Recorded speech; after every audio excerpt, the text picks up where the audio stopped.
Welcome back to We Are the People of Utah. This is Monica and Natalie, and we are Unbreakable, Truth and Education.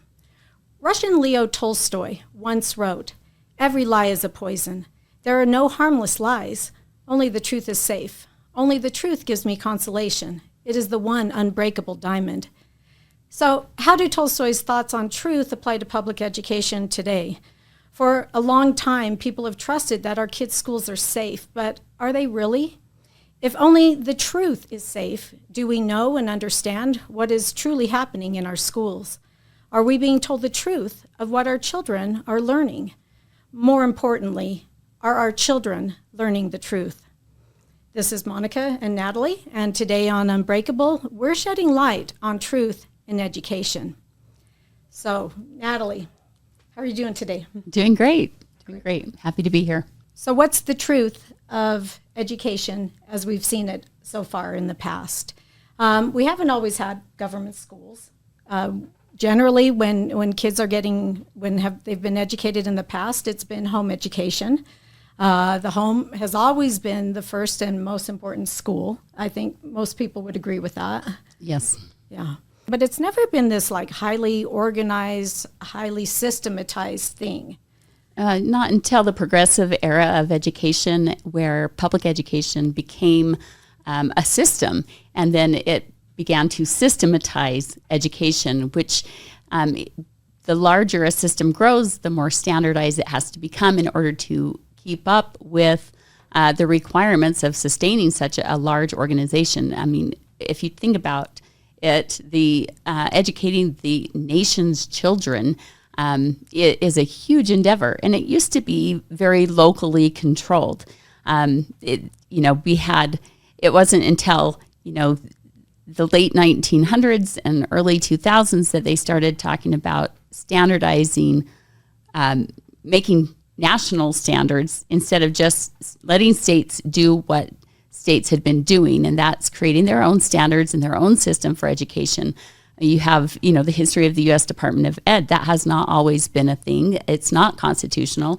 In the Constitution, it doesn't specify anything about a national education system, which means it's left to the states and the people to come up with their own way of doing it. And so, once that cat got out of the bag with Common Core in 2010, 2012, they started moving towards a national standard, again, after the U.S. Department of Ed was created. And now we're just seeing the fruits of that seed that was planted, and the fruits are not good. Okay, so you mentioned the nationalization of standards. So let's go back a little bit. We didn't really have a national system of education. We did see in the Northwest Ordinance of 1787, and there's a line from the Northwest Ordinance that reads like this, and it's about education. Religion, morality, and knowledge being necessary to good government and the happiness of mankind, schools and the means of education shall forever be encouraged. It's interesting, isn't it? Yes. Well, encouraged is important. We knew that in order for liberty to be perpetuated, we had to have a good education system to educate children on their rights and their liberties, those inalienable rights, not man-made rights or government-granted rights. These are foundational, essential liberties that came from God. And that's what the founders wanted the children of the nation to be educated in, so that they could maintain their liberty and it would never be taken away from them and end up, back in the situation that they were in when they fled Europe and Britain. So this is encouraged is what the Northwest Ordinance says, forever be encouraged. Encouraged is a totally different proposition than what we are experiencing now through compulsory education. Yeah, so right now we have compulsory education, but back then, even like the fathers of our modern government school system. So we're just going to talk a little bit about some of those guys, the people who set into motion what we are seeing right now in government schools. So you have Robert Owens. He was the founder of the New Harmony collectivist utopia. It was the early 1800s. He actually inspired the Prussian model of state-run schools. And so Russian Empire at that time had seen Robert Owen's writings on collectivist education, and he was absolutely inspired to create a collectivist education system, one that kind of brought all the kids into the system and trained them according to what the state wanted to train them toward. We have Horace Mann. Right. Horace Mann was a lawyer turned politician, turned education reformer back in the 1800s. He promoted a total takeover of education by the state to fulfill the purposes of the state instead of just the educating of the child, so that they could be self-sufficient and free. Then there's John Dewey. Right. So John Dewey came along a little bit later. We're talking around the beginning of the 1900s is when he started writing a lot of his writings about education. He was a humanist, he was a socialist, psychologist, also a self-styled education reformer.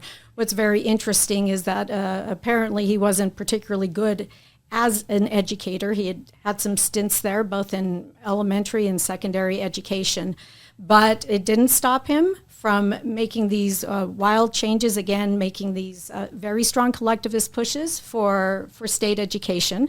And he continued the work of Mann and Owens. And the tying thread, I think, for all of these gentlemen was that they were secularists, right? Yes. Mm-hmm. So rejecting any sort of idea of religion in education.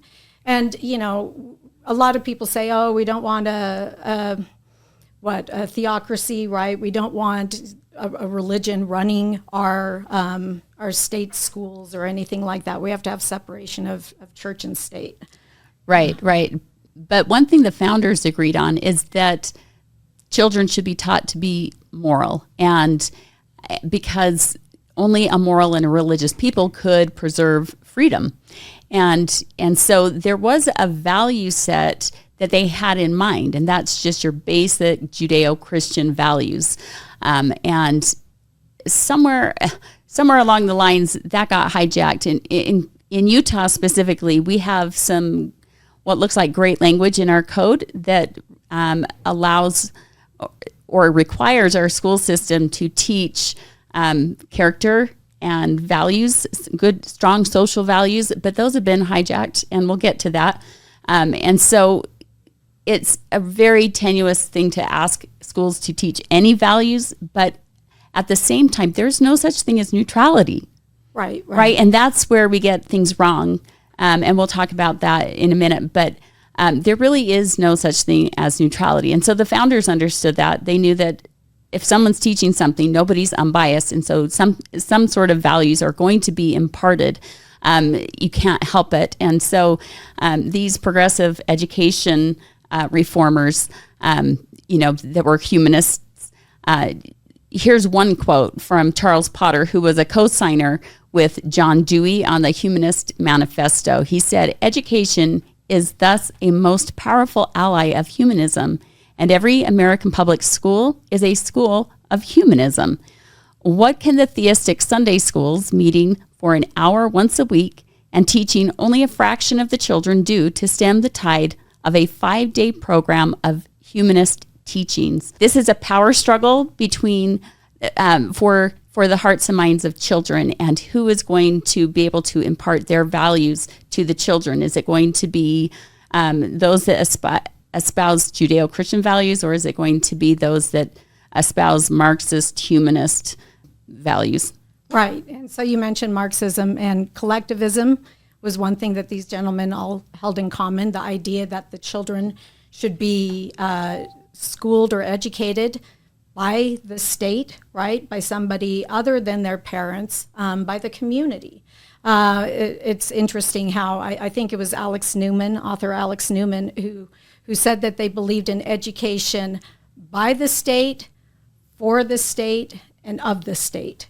Right. Yeah. To protect the interests of the state and to perpetuate the interests of the state. And so who is leading the state or the country becomes super important, because that's the doctrine that will be taught in the classroom, and and whatever is taught to the children in this generation will be taught, or will be the philosophy, the political doctrine of the future.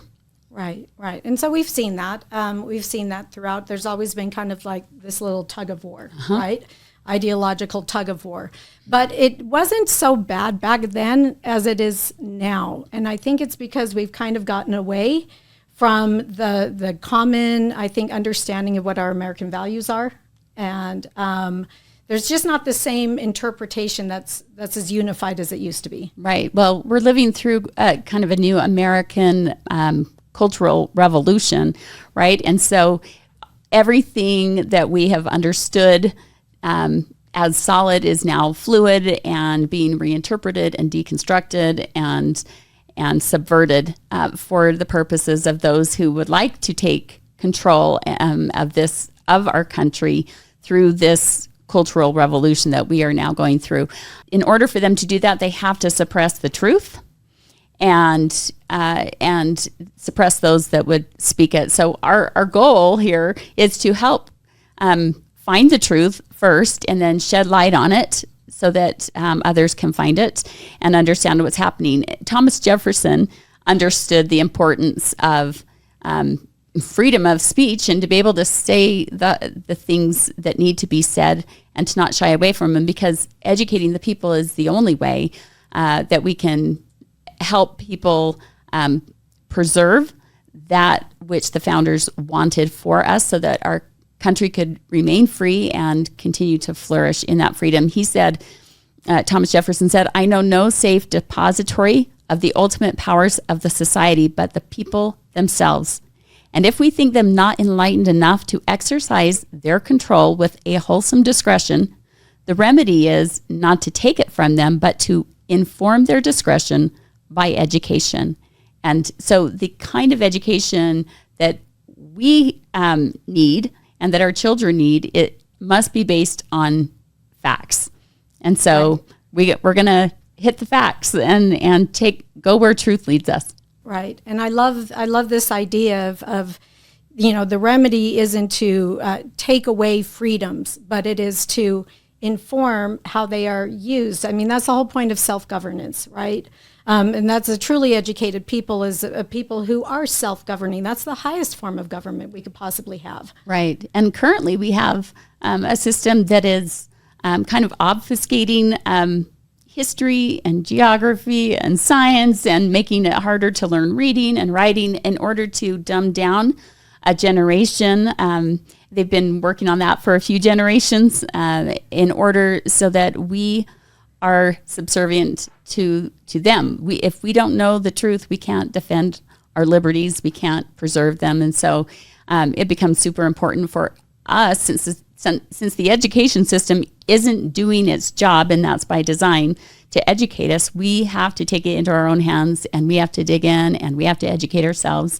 And Monica and I have done a lot of work in that area, and we are excited to bring to you the research that we have found in order to help inform the parents and families and students of Utah. When it boils down to what's most important, it's our children and that transmission of values that we have, as families, that we used to hold in common as a culture, but it doesn't seem like we're doing that anymore. So, right. Yeah. What's interesting is you mentioned there, Natalie, about kind of getting the education that the state giving the education to the children that it wants to give to them. And that was part of the Prussian model. They would divide kids into these little classes, even within their schools. These kids needed to learn the trades. These kids needed to be the professional class. And then, you had kids who really only received the type of education they needed to be essentially workers. Within whatever type of industrialized system required them. So. Right. It's kind of a glorified serfdom or slavery, right, where we exist simply to serve the state's needs instead of to develop our own lives and lead our lives where we want to go and have all opportunities open from us, which is interesting because the system likes to say that they are opening doors of opportunity, right, when really they are very much carefully directing and funneling students into certain pathways in order to fulfill their agenda or their big plan for the society, whether it's, and generally that's revolves around the economy. So what's interesting is, like, by taking, like, we had Dewey and Mann and Owens, and they took God basically out of the schools. But, nature abhors a vacuum, right? And every man worships. It's only a matter of what. So in the absence of God, what takes God's place? And like you just mentioned, it's the state, right? Yes. Whatever the state decides, the kids need to learn in terms of their values, in terms of the education they need to function in society. Right. And when you think about the state, you're not just thinking Utah. A state also means the nation. But now, even more than ever, it has become the global state that is trying to transform the global education system to be global at the local level. So when you hear local control, global is really the new local, and that is done through a lot of different ways. And maybe we can jump into that on what is the truth of in education now. What are we experiencing? What are we facing? How has it been transformed since you and I were even in school? Right. And there are a lot of similarities, but there are some differences. Right now, government schools are very expensive. It costs a lot. Like, if we go around and we ask people, the average man on the street, how much do you think we spend as a state here in Utah on public education just for 1 year? I've gotten answers that have ranged from $50 million all the way up to $500 million. And most people aren't aware just how huge of an industry public education is, just in terms of hard dollars.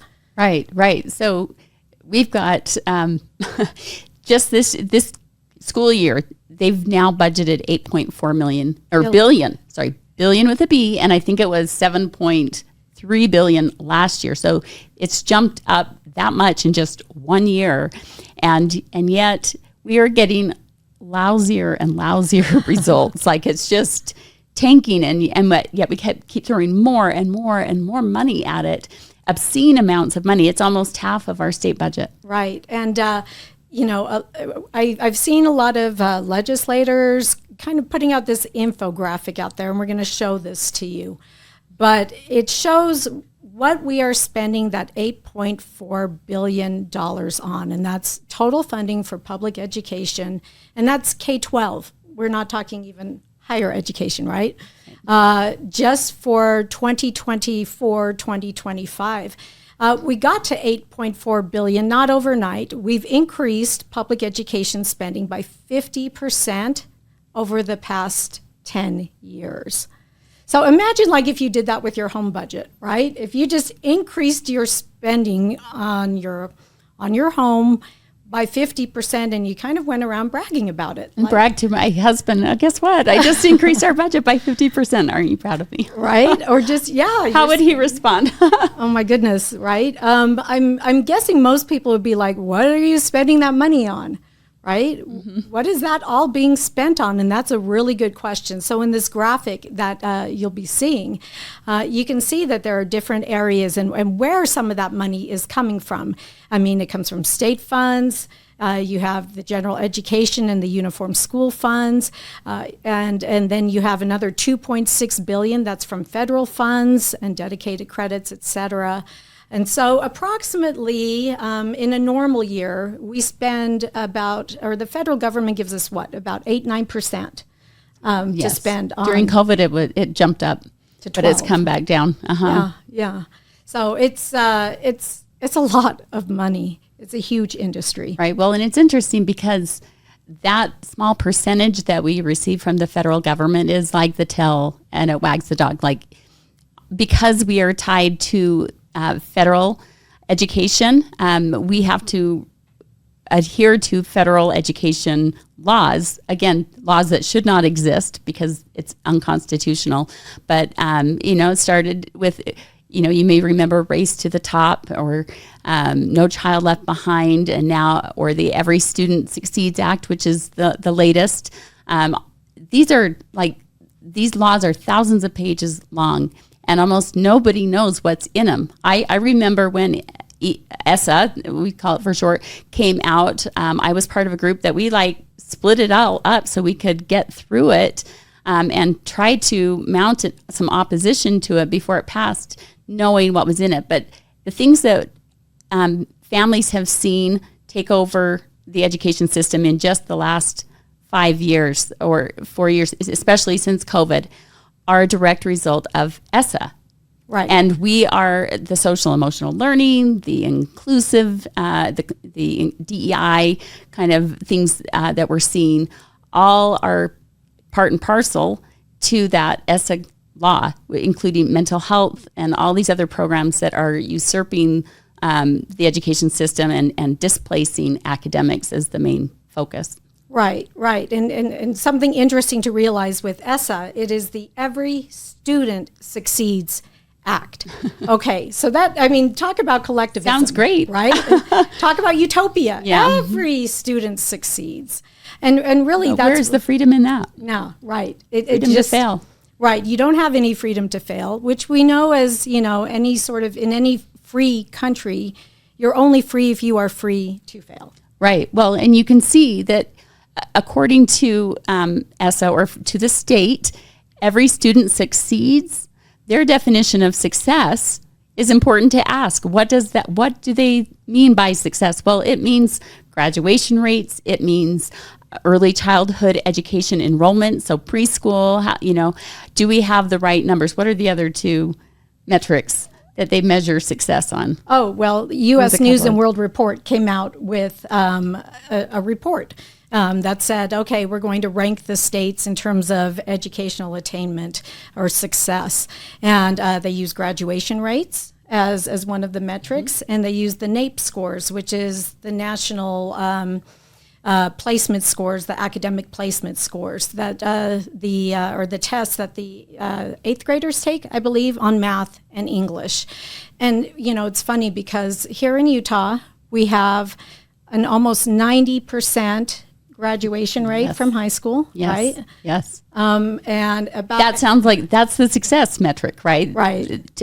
According to the metrics, we look successful, but what are the proficiency scores? Right. Of those kids that are graduating? Right. So how many kids can read, can write, can do math and science at grade level, according to the state's metrics? And in Utah, it's fewer than half, right? It's less than half. It's abysmal. Oh yeah, it's super low, and that's just averaged, right? So the state. Below 50% is that's as many kids are reading and doing math and science on grade level, which in our day, 50% was an F, right? And yet now we've literally gone so far as to say that success means failure. It's like black is white and white is black, and success is failure and failure is success. Right. It is. It's like every day is opposite day almost. And so here we have this metric of success, one of them being high school graduation, but we know that those numbers are inflated, right? Not all these kids who are graduating from high school can perform, up to standard according to the state standards. So is that really a great metric to judge our schools by? So to say that Utah is second in the nation in education is laughable. Right. And to use something like preschool, just enrollment numbers. Preschool enrollment, like according to our state constitution, our public education system shouldn't even be over preschool. It's not in the Constitution. It's the K-12 programs, but our legislature has given preschool programs to USBE to run, the Utah State Board of Education. Yeah. Right, to the state board. Right. So what does this all mean? Right. What does it all mean? Well, we're talking about like how we have these similarities, right? And some of the differences where education's been and where it's going. And education is still highly political, right? Oh, well, just the number of bills that are passed every year in Utah for education specifically tells you it's political, because these are hotly debated bills with both sides have, the Republicans versus the Democrats all having their own idea of things. You have these political footballs, which is legislation that gets tweaked every year because everyone's fighting over it and what it should look like. And sometimes it's play fighting, where both sides are really on board with the transformation, the 21st century transformation agenda for education, and yet they have to appear to be against each other, but the end goal is the same, and that is the global agenda for transforming education. And why we are going that route, I think all goes back again to those federal education laws, ESSA, as well as the grants and the partnerships that the public-private partnerships that have been created to fuel education. Okay, so this is kind of crazy, right? I mean, we knew education was political before. It's just been supercharged, hyper politicized now. Yes. So we still have this political and really this collectivist mindset, which is again to be collectivist means you are doing things in the name of the greater good, right? This utilitarian idea. Meaning you have to give up your individualism in order to help advance what's good for the community. Yeah, you sacrifice yourself as an individual to the collective goals. What does society want for you? What does society decide is the best for you? And that should be kind of like one of these things that is totally offensive, I think, to the American spirit. Like, we're all about individuality. That's been part of the American dream, is being able to pursue your own dreams, right? And we're not really seeing a lot of that. So many decisions are given over to groups. Like you have the teachers' unions, right? You have legislators, legislatures.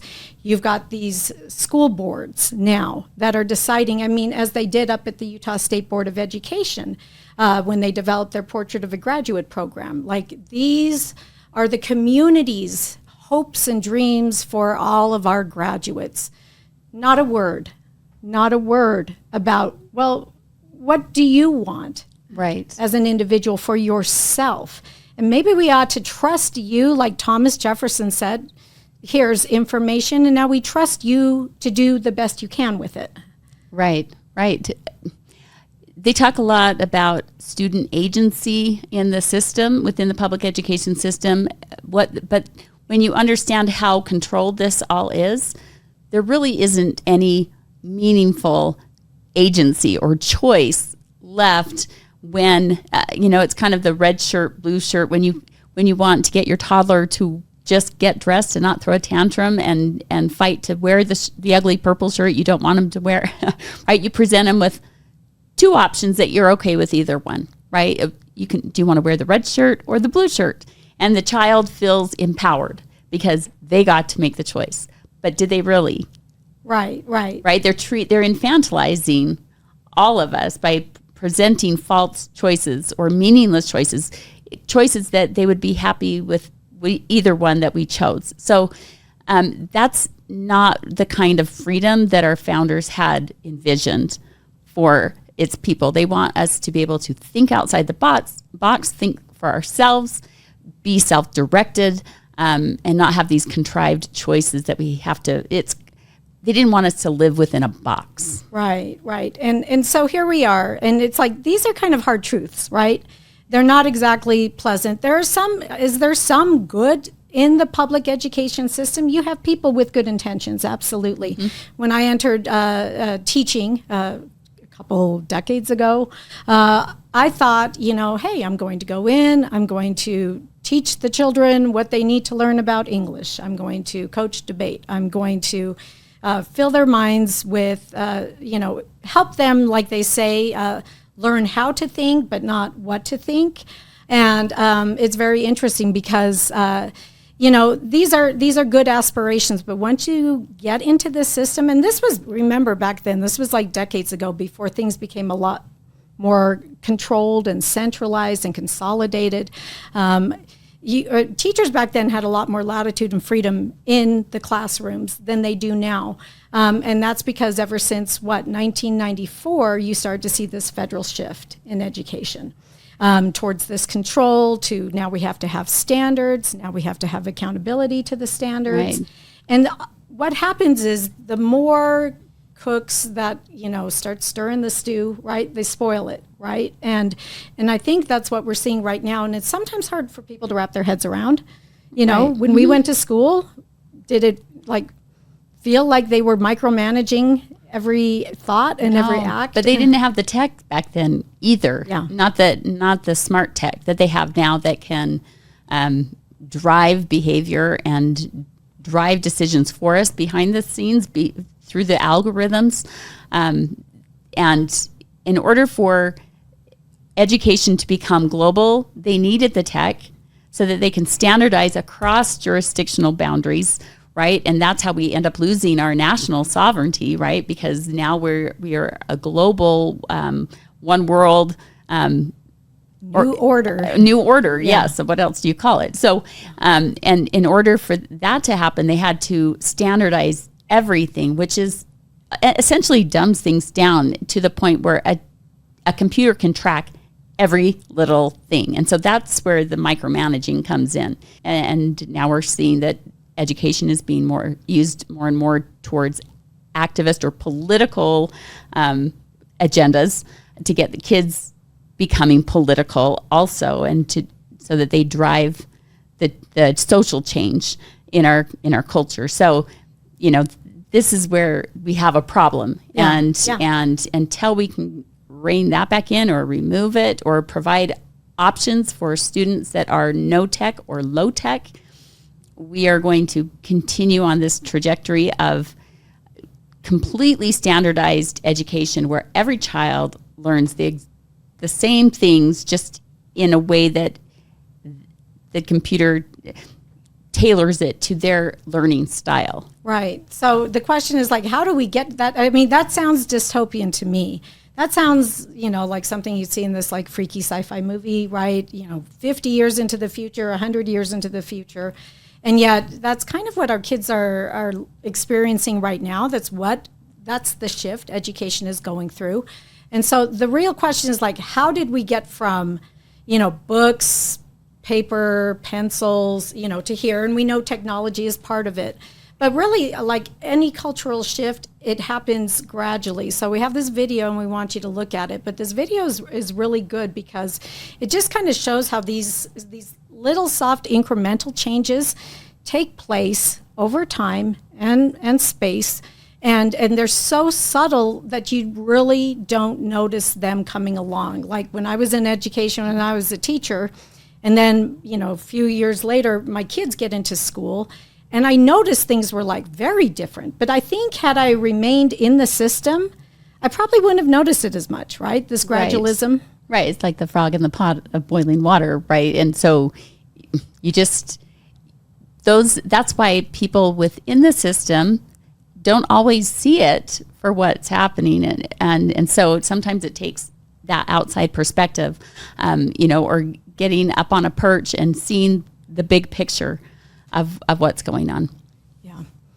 Well, it's very interesting to see. And as you mentioned, teaching is very much a political act. It's funny because we went digging in and we looked, and headline, that's one of the truths we have to come to grips with, right? Yeah, the system has been set up to make them comply. Because they're being evaluated on implementing things with fidelity that are coming from the top. And that's what the literature says. It's all about implementing with fidelity, meaning we can't have, pockets of conservative teachers teaching their own thing or in their own way. It all has to be done the same. And that's why they're moving towards the tech, because the tech they can control and ensure that it's teaching the kids the way they need the kids to be taught in order to create the outcomes that they are insistent on. Yes. And those outcomes are not for the good of your child or to help them become who you necessarily want them to become or who God wants them to become. It's who the state needs them to be, which is thinking in certain ways that never challenged the state. Right. And so whether you have kids inside the system and you're like, whoa, I'm just learning all of this right now, this is a little overwhelming, or you have kids who you've taken out of the public school system because you have seen this. You have seen this to one degree or another, and it kind of takes you back when you can see it for what it is, because when you know what to look for, it suddenly becomes clear. And this is something that Natalie and I, have spent a lot of time, research, and effort, trying to bring to light for parents. Right. Yeah. We've gone through the system. The processes that the system has set up in order to try to come to solutions or to fix things. And what we've discovered is that you're not going to fix these things because they are so entrenched. It's like all the ingredients are already baked into the cake. And so how do you extract them once they've been baked in? That's the question I'll let you answer. I think we all know. And so we have to we have to take back our autonomy, our power as parents and families to instill our own values in our own children and to kind of buck the system when it comes to that, because the system is only going to continue to get more and more constrictive. As it grows larger and larger. Yes. Right? So if you kind of think of it in terms of like this elephant, right? And as it gets larger and larger and it kind of enters the room, that just leaves less room for maneuvering around it, right? You just really don't have a lot of options. And that's what hopefully we want people to see and to understand. And it's kind of a hard truth, but it's really not a new one. We're not saying anything that hasn't been said. What we do have are some insights that are unique to our experiences. And that's what we hope to help you see, is just like all angles of the elephant. Thanks to our sponsor, Sherry Jensen, for her generous contributions to our show. Please support us by subscribing to our channel on We Are the People and spread the word to your family and friends to listen in. There are a lot of truths about education that are hard, and they're not always easy to find. And it takes a lot of time and effort to dig in to find those unbreakable diamonds of truth. So this is why we're making our goal here at Unbreakable to pursue truth on this show wherever it leads. Truth cuts both ways. There will be truths we like and truths we don't. Truth is no respecter of persons or political parties. Truth is not an attack. It's not defamatory. Truth is just fact. It's essential. Truth may have different angles, but those angles never contradict. They only add to an understanding of the whole picture. Truth is a friend you can trust. Truth is our disclaimer. The truth, and only the truth, will set us free. So whether you have children in the public education system or you're homeschooling, you'll want to tune in to Unbreakable each week. Next week, we'll be talking about some of the latest current trends in education that really hit home. You won't want to miss it. Helping families and children to find truth to become unbreakable. We are Monica and Natalie, and thank you for joining us. We'll see you next time.